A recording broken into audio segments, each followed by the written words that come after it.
All right. Hey, Internet, I'm Dan. Wow.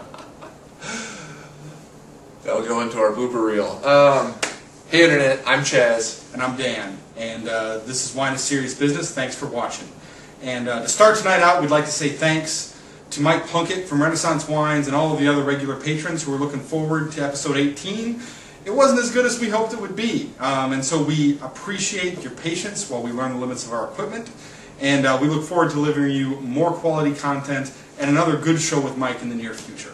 Yeah, that'll happen. We're rocking a flip cam. I mean, the audio's not so good, so eventually we'll get that down. And we're noobs. Yeah, we're total noobs when it comes to this. So, but today's an exciting day, and it is episode what? 18? 19. 19. You didn't say that, so it's episode 19. And we got a good response about the paper bags last time, so I think we're going to do more blind shows in the future. It's a lot of fun for us too. I had a lot of fun at the Riesling tasting. It's true that we did. So this time it's 2006 California Cabernets. This is currently stuff. It's all this. I tried to pick bottles that have large distribution, so you should be able to find this anywhere. Maybe even in Taiwan for you viewers out there. Yeah, so I have no idea what any of these are. Chaz picked these up and then sent me an email. I was like, I want to do a blind Cali Cab show. I'm like, all right, that sounds like a good time. So I am like 100% blind. And he's seen them, but I rearranged the bags, numbered the bottles, so it should be totally blind for both of us. Yeah, I have no idea what they are. This should be a good time. And Cali Cab, that's kind of America's claim to fame. That's where American wine started out. That's priced like high-end French stuff right now. This stuff should be pretty affordable, and like you said, you should be able to find this all around. So they hover from $22 to $15 retail. Yep. So wine number one. Here we go. All right. I don't see the top. Oh, look at the top. There's the top. Yep.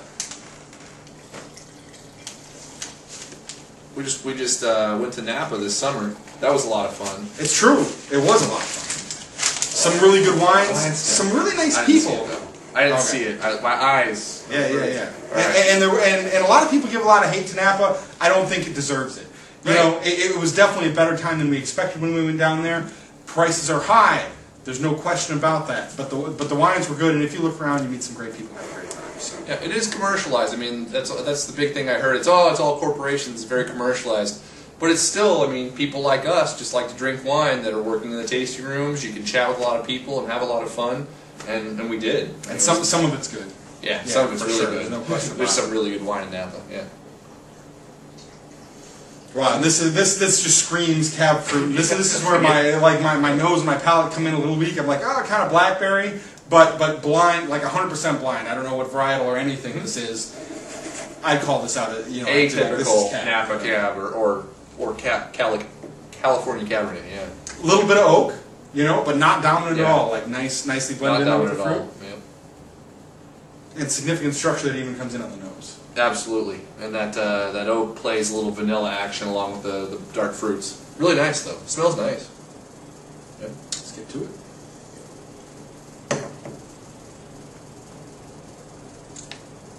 Hey, I'm impressed.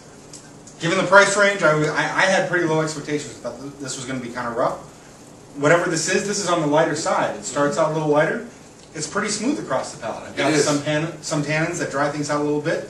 Even despite the structure, it's still got nice structure. Holding on to everything, framing it all in, but it's still really nice fruit, very smooth. Yeah, really nice. Totally drinkable.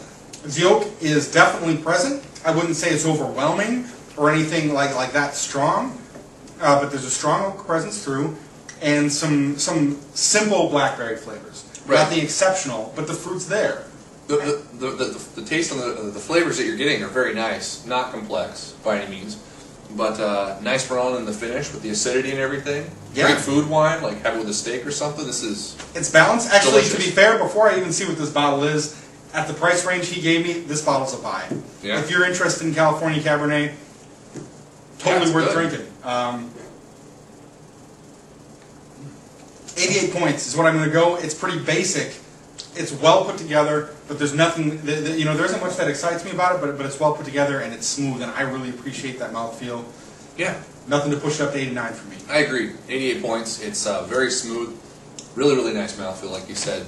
Great fruit. But even at a little over 20, totally a buy. So. Yeah, it's very good wine. Very good to excellent. Absolutely. So, yeah, number 2. Well done, number 1.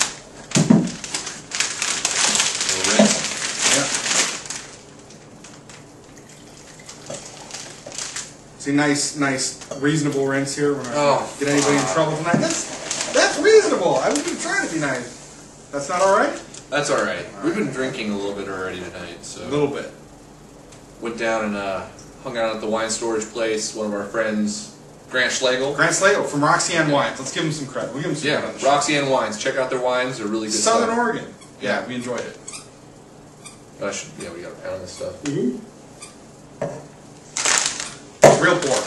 Cover your eyes. Chaz reads a lot of wine books. What's the last thing you read, Chaz? What's the last good thing you read about wine? He reads a lot online, too. What was I reading? I was reading about Bordeaux vintages, specifically 88, because I found a lot of 88 stuff here in town. I've got a Clive Coates, or I don't know, his big book on Bordeaux that explains like every single vintage for like the past 50 years, down to like what the weather patterns were and everything. Really. He's our book guy. Did you ever think he'd be called the book guy in any setting? No. Yeah, Chaz is the book guy. All right, let's do this. More structure, more like plums. I'm getting here. Darker fruit, heavier, sharper. Not as light and forgiving on the first one was a bit more giving. This is a bit sharper, more acidity coming through the structure. I guess you'd say, yeah. Little less oak.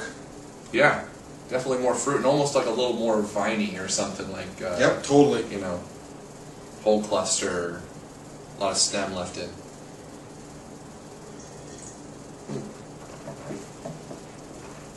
Darker and heavier right on the front. Tannins are firm and dry out across the palate, but they never get too grippy. Wow, they're just nice, firm across the tongue and not so much coating the mouth. Yeah. Wow. The fruit's a little more subdued, I think, too. A little darker. It's not as lively as the first one. No? The first one was definitely was more giving with its fruit. This definitely less acidity on this, too, right? Mm-hmm.